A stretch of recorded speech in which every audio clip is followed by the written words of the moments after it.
If you enjoy Legends of Bass, please consider supporting me on Patreon. My patrons have access to great rewards, like bass tabs for every piece I play in this video. Click the link in the description to learn more.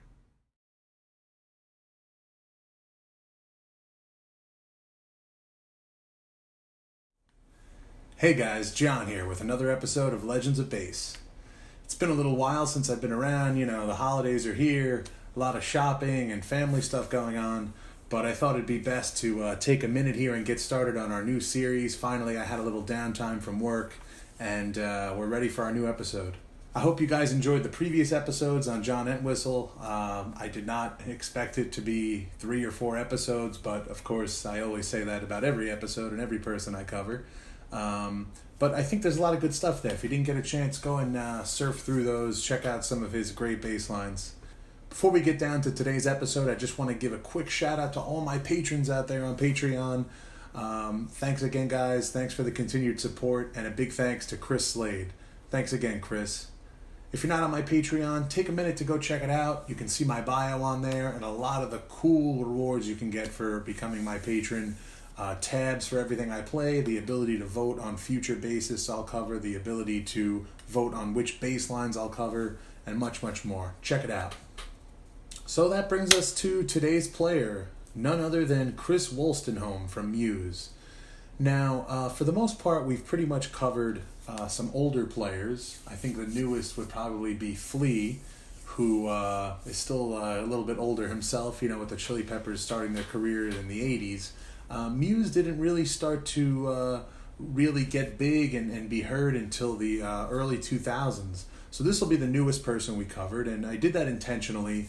I get a lot of comments on classic 60s, session guys, James Jamerson, Duck Dunn, these kind of guys, and a lot of people, want to hear classic rock people, John Paul Jones, and I want to get to all these people, but to keep it interesting, I try to make each next person different than the last. So I think Muse is pretty different from The Who, and I think Chris Wolstenholme is a very different player, and I hope you guys will start to see that in this series of episodes. I've actually been wanting to cover Chris from the day I started this series, but I thought it would be important to sort of lay the foundation with some more classic players, but I've been wanting to cover him since day one because he's a very unique case. Muse is a trio, a power trio, just 3 guys, but yet their sound is just massive. And granted, on the albums there's a lot of orchestral accompaniment and things like this, but even on the early albums before they had that, their sound is huge. And a big part of that is Chris's bass techniques, and a lot to do with his equipment. He's a master of pedals, multiple sounds, synths, and things like that. And just all together with all of Matt's guitar effects, it just makes for this huge sound. They're a very riff rock sort of oriented band, a lot of heavy parts, and it just makes for this massive sound. Now, this is an interesting case for Legends of Bass because for the most part we've covered people that have sort of a dry bass signal, if you will, that is to say kind of bass into amp, maybe a little compression or what have you, but we haven't dealt with too many effects. We did a little bit in the John Entwistle videos with some of his chorus effects and distortion and things like that, but this will be us breaking some new ground on talking about a lot of different bass effects. So I thought that would be an interesting case too. The other great thing about Chris's playing is that it does a lot with a little. Even though he has a lot of effects and sounds, the actual melodies he's playing are usually pretty straightforward, pretty simple. They might not always be so easy to play because he's playing, fast 16th notes or something like that, or a lot of octaves and movement, but it's not too complex. So despite their huge sound and what sounds like very intricate melodies, it's usually not too tough to pull off. But when you put all the production on top, it really makes for just a massive, just great sort of melodic sound. So like always on Legends of Bass, I want to get started with the very beginning, and we're going to talk about Muse's first album, and that is the album Showbiz. And there's quite a few songs on here, and again, this is before they really got into their heavy, produced sound, before the orchestral sounds, before a lot of the pop synthy stuff. It was basically, Matt's sort of melancholy, falsetto voice with just some old-fashioned good riffs. Muse is very inspired by Rage Against the Machine and a lot of that 90s, hard rock kind of stuff. So that's what we mostly hear on Showbiz. The first song I actually want to talk about from Showbiz is the first song, which is Sunburn. Sunburn has a very sort of straightforward, simple verse, but then when the chorus drops in, there's a very cool, fast, sort of chromatic, distorted bass thing going on that really drives the song, drives that chorus. It has that sort of chaotic sound when everything drops in. And already in the first album, on the first song, going back from 2017 now and going back and listening to that, you still know right away that you're listening to Muse. And you're listening to Chris's bass playing. Here it is, Sunburn. Guilty conscience grows. I'll feel a guilty conscience grows. I'll feel a guilty conscience grows. She burns like the sun. I can't look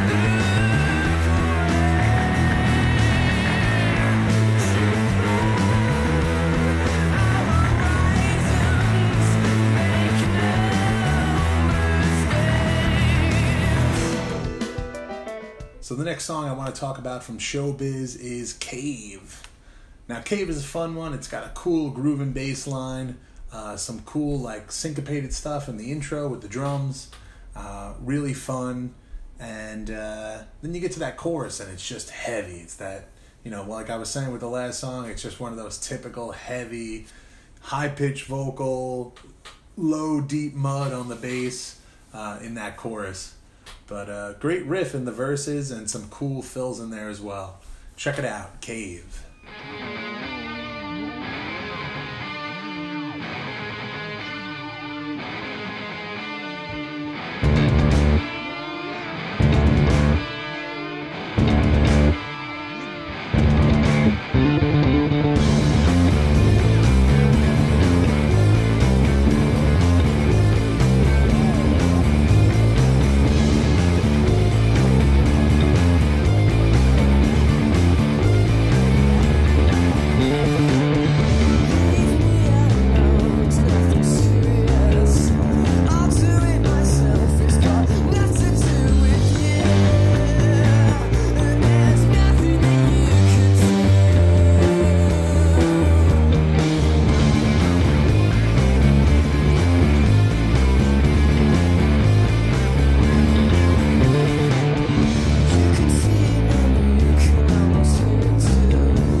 Song we're going to talk about from Showbiz is Uno. Now, Uno is a cool one because he made a great creative decision to sort of make this, that Latin inspired sort of arpeggiated groove kind of thing. He could have just as easily made it more of a straightforward rock song just by making the bass line sort of simple eighth notes or something like that.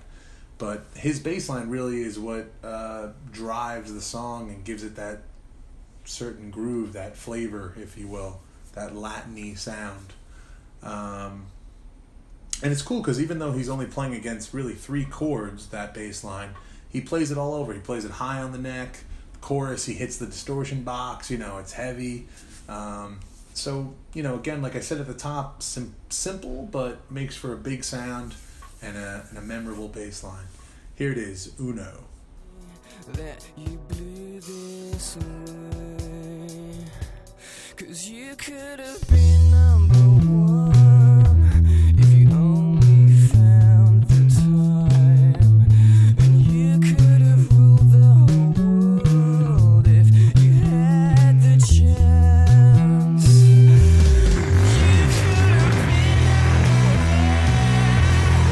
you could have found we could have had so much fun.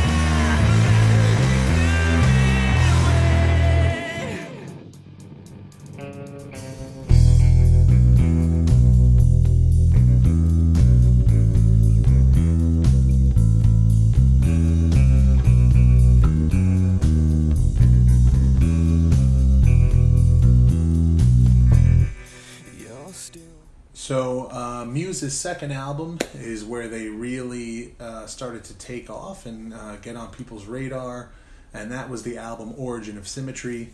It's got some of their biggest songs that they still play to this day, several of which we're going to cover here.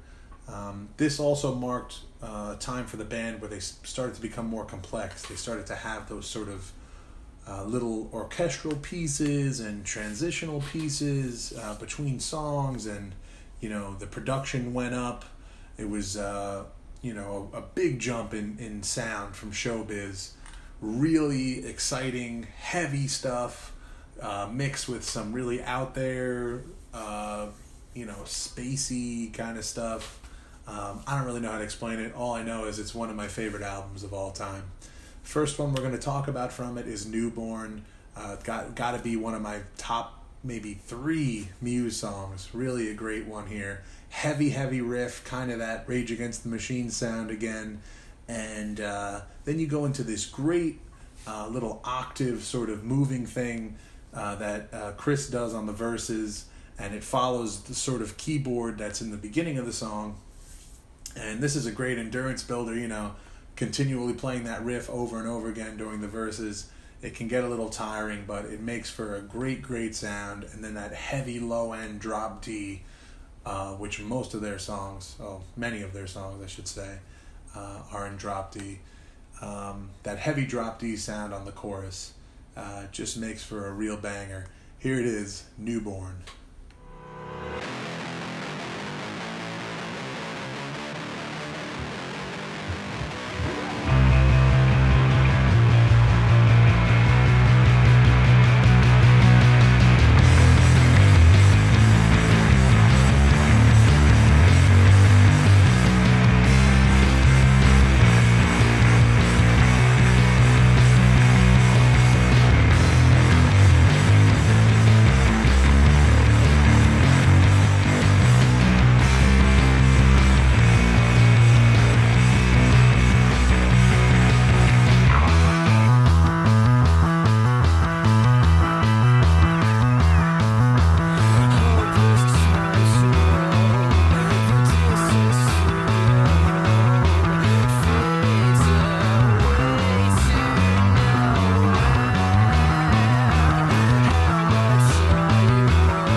The next song we're going to talk about from Origin of Symmetry is a little bit different. It is Space Dementia. Now, Space Dementia is an interesting case because you have this juxtaposition of sort of heavy, hard, over-the-top, with the big orchestral kind of piano. And then when the chorus section or the pre-chorus comes in, it's this very out there kind of synthy. It's like a whole other sound during the pre-chorus and the chorus. But it's great, and you can really hear some of Chris's earlier effects already being used here. So on this one, you have the same kind of sound on the chorus as kind of that big muff, distortion box. He's had quite a few over the years. This is probably one of those Russian big muffs or something like that. But then when he gets onto the pre-chorus and the chorus, it's like an octavator with an envelope. Again, did my best to replicate it here. But it really just makes for a really spacey landscape. Space Dementia, I guess it works. Just a great range of sounds here to be heard. Here it is, Space Dementia.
Next up, we have hyper music, and this is one of the first Muse bass lines I remember learning way back in high school.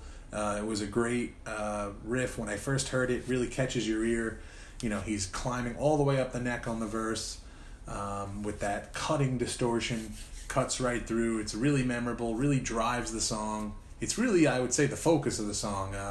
Matt, for the most part, is instrumentally speaking, that is.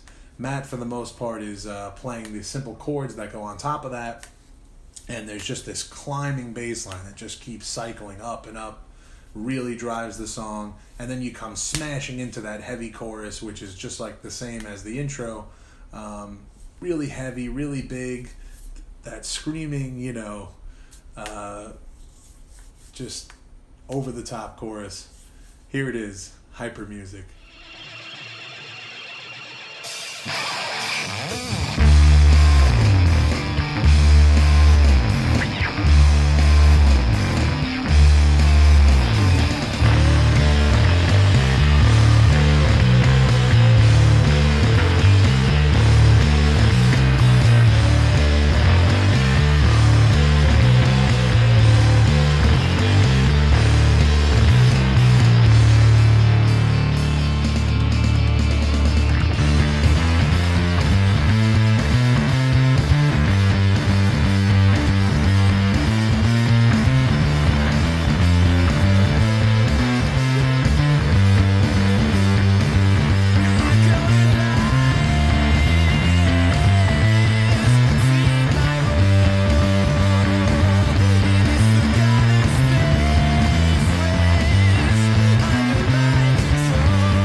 The next song I want to talk about from Origin of Symmetry is Plug-In Baby. Now, Plug-In Baby is one of Muse's biggest songs. They still play it at every show, and why not? It's such a catchy one, and it really showcases their ability to make a song that, even though it might on the surface seem a little alienating to the average rock fan because it's, either a little spacey, sci-fi-ish sounding, or just super heavy and distorted, or orchestral. Despite those elements, it's still at its core a very good, straightforward rock song with a big chorus that, you go see them live, the arena just lights up and it's just deafening hearing everyone sing this one. But this one has one of his toughest bass sounds that I've found to mimic. It's I've heard a lot of people talk online about the deep impact for you pedal nerds out there. It's kind of like a synth, and I guess he used that for this along with some other stuff. I did my best to sort of mimic the envelope sound. It's mixed in. It's actually multiple bass tracks you're going to hear here. There's a synth track. Let's see, I have the session here. It's a synth track. It's a big muff with like an envelope kind of thing on it. And then there's also a sub underneath. And then I think there's one other big muff sound mixed in. And I did some mixing, much like the actual track, where you can hear, in the verses, that sort of synth sound, that filter sound will drop out and then come back in. And then the chorus is even a different sort of distortion pedal. A lot of equipment here. This is a great example of what I was talking about at the top of the video. Anyway, let's jump right into it. Here it is, Plug-In Baby.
Song we're going to talk about from Origin of Symmetry is Dark Shines.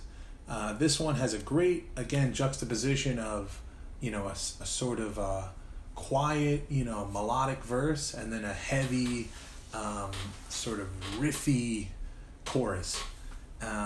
It starts right off, and again, you have some great bass pedals and equipment going on here. I hear a sort of a wah, an envelope type of thing. Which again I did my best to mimic here, but it starts off with just a regular clean bass, which you don't hear too much on Muse, but nonetheless it's a nice sort of walking bass line, good riffs, good melody moving around throughout the verses, and then you come in with that chorus, and what makes the chorus fun is, again, it could be a simple line where he's just sort of playing the root notes, maybe some hammer-ons, but on each one he does that full octave up. He slides on each note, as you'll see here on the chorus. And then it drops back down to that weird synthy sound on that envelope wah, whatever sound on the verses. Check it out. Here it is, Dark Shines.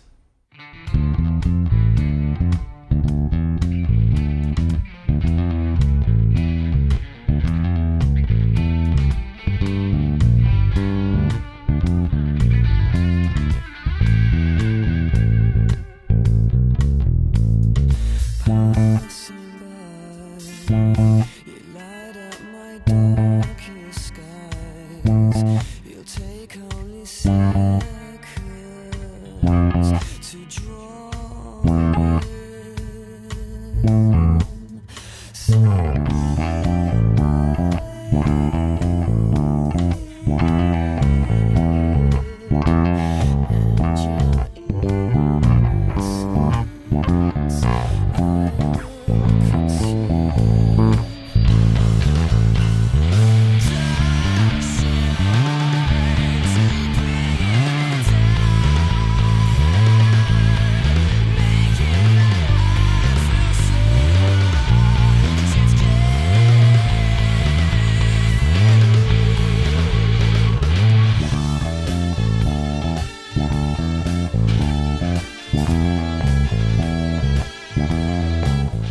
Alright guys, well that covers Showbiz and Origin of Symmetry. I was going to include a few songs from Absolution on this one, but just sort of the way I think it'll work out best is if I just do these two in the first video, and then the rest I think there'll be 2 more episodes that will cover the rest of the albums. So this one's a little shorter than usual, but nonetheless wanted to get it out to you guys, get some new bass lines in your ears. I hope you enjoyed what you heard of Muse so far. A lot of great stuff. The best stuff is still to come. The best is yet to come, as they say. But anyway, I just wanted to again thank everyone for checking me out on Patreon. Please go over there, check it out, become a patron. A lot of great rewards to be found there. Thanks again for tuning in to another episode of Legends of Bass. More to come, and again, to all my viewers out there, a happy and healthy New Year, Merry Christmas, Happy Hanukkah, all the holidays. Enjoy, guys. I'll see you on the next episode of Legends of Bass.